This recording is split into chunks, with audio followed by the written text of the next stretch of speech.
Welcome. Today we're going to be doing a walkthrough of persistent storage for Kubernetes. As we all know, Kubernetes is now the de facto standard for container orchestration. It provides many benefits that help organization realize the benefits of an agile application development, in which their developers are able to iterate and introduce new features into the application much more quickly, as well as react to the demands that are placed on that application. It allows for a microservices architecture, which is a major change from the monolithic architecture applications used to be developed in.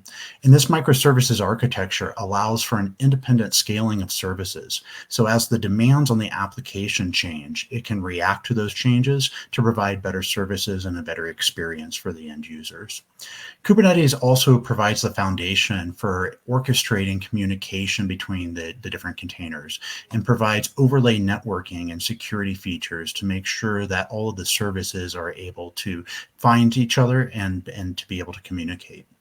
All of this leads to an efficiency and a DevOps model and allows for a standardized automation and allowing customers to be able to introduce new features into the application in a consistent and automated way.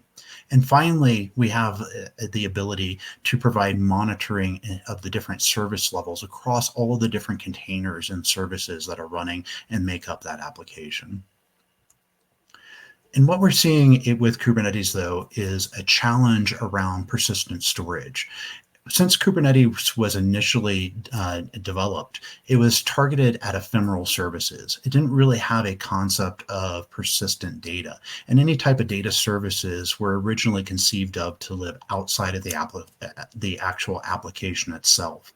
However, as Kubernetes started to evolve and more use cases were found for it, there was a huge demand to be able to run applications that had state.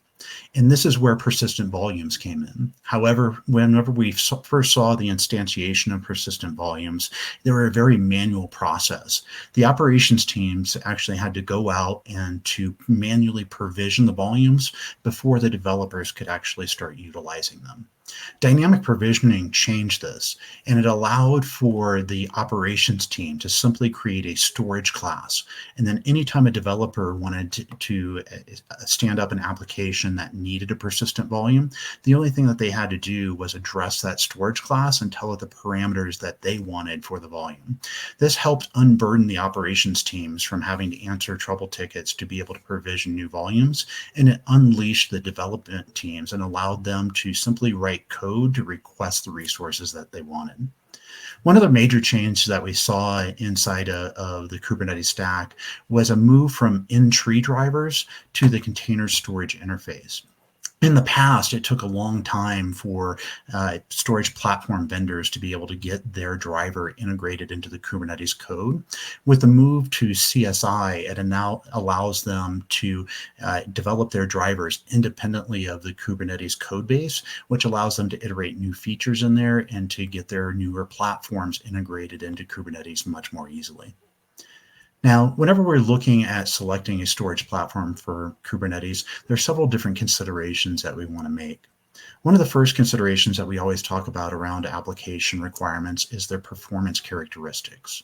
These are standard whether or not we're utilizing containers or virtual machines, but basically what we're looking at is some different characteristics like the IOPS, the amount of bandwidth that's required for the application, how many file operations the application might make, how sensitive it is to latency and the delay in requesting certain pieces of data, and the differences in the way that it reads and writes information into the storage platform. While these are common across all of those, really something that's new and unique is a consideration around volume provisioning times in Kubernetes. As we know, Kubernetes can spin up and down resources very, very rapidly. And if your application has a requirement to be able to do this, the amount of time that it takes to actually provision and attach that volume to the pod that requires it becomes a really important consideration. Second, if we look in Kubernetes, there's actually new application access modes for volumes. The first one is a read write once, which is probably one of the more common ones. This allows a single pod to be able to read and write into a specific volume. Now, there was the case originally where if on a single node you had two pods, that they would still be able to access that same volume in read write once mode, which is why a newer development inside of the CSI architecture has a new primitive called read write once pod. This will guarantee that only a single pod has access to that volume in both read and write capabilities. Another interesting one that's a common use case is a read-only mini. This allows many different applications to be able to access the same volume and to read from it. If you can think of a scenario where you have a whole bunch of front-end web services and you need to be able to scale them up quickly, if they all have access to be able to read the static content for that website and the configuration information out of that volume, it will allow them to spin up much faster and provide you a single source of truth for their information. And the final type of access mode is a read-write mini. This is a little bit more uncommon, but this is utilized for applications that have the ability to provide data consistency at the application layer as opposed to the actual volume level.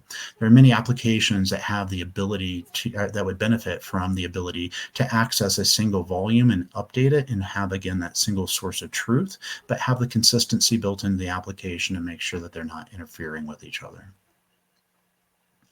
The next consideration is data availability and protection. Again, this is common across most of the storage industry in different types of platforms that you may integrate into.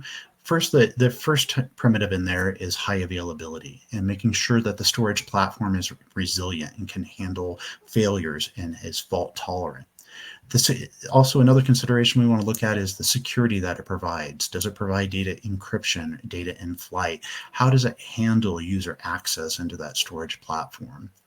Also, some of the data protection features like snapshots and replication, which allows you to provide the ability to recover from either corruption or even site failures.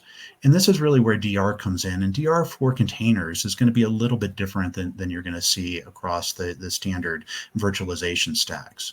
We need to understand if we just need to be able to recover the data, or if we need to be able to recover both the data and the application that's running inside of Kubernetes. Finally, we want to take a look at some considerations for the actual storage platform itself.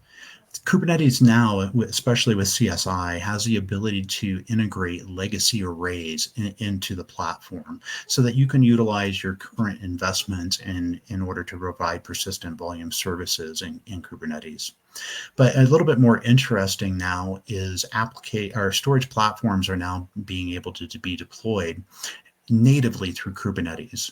This means that your storage platform is defined as code inside of a YAML file, and you actually can use kubectl commands to deploy it just as you would any other application, really providing a little bit more of a DevOps feel for the storage platform than the legacy arrays that you would normally be looking at.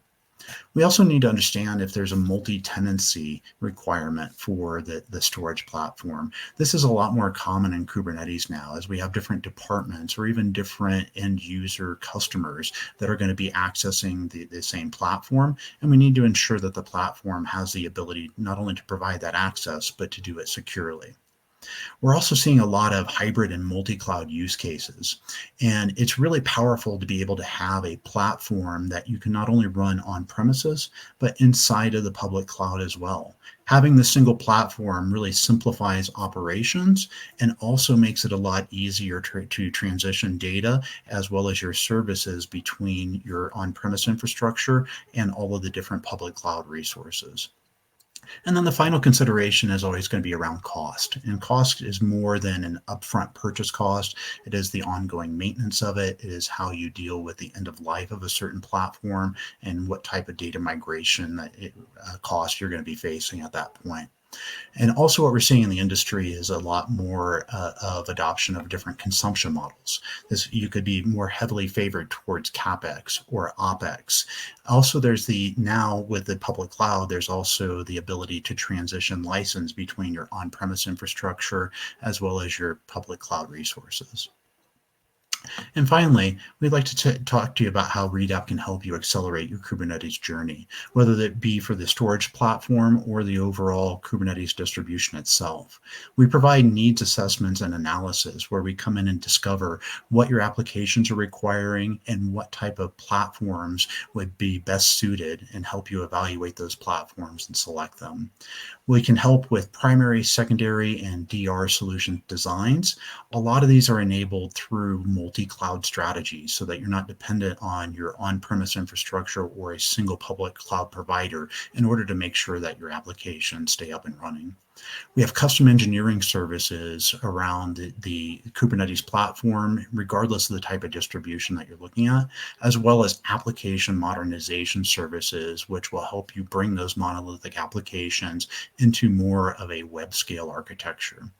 And finally, for any of the solutions that you select, we have the ability to do hardware interoperability testing and optimization. This really comes in handy, especially whenever you're looking at open source code or software-defined storage platforms. And finally, one of the major strengths we have at Redapt is our ability to be able to deliver infrastructure globally at scale, so that we can make sure that you have the right infrastructure and the right platforms in place quickly, so that you have a quicker time to value. I'd like to thank you for joining us. And if you would like to learn more, please visit us at redapt.com/content. Thank you.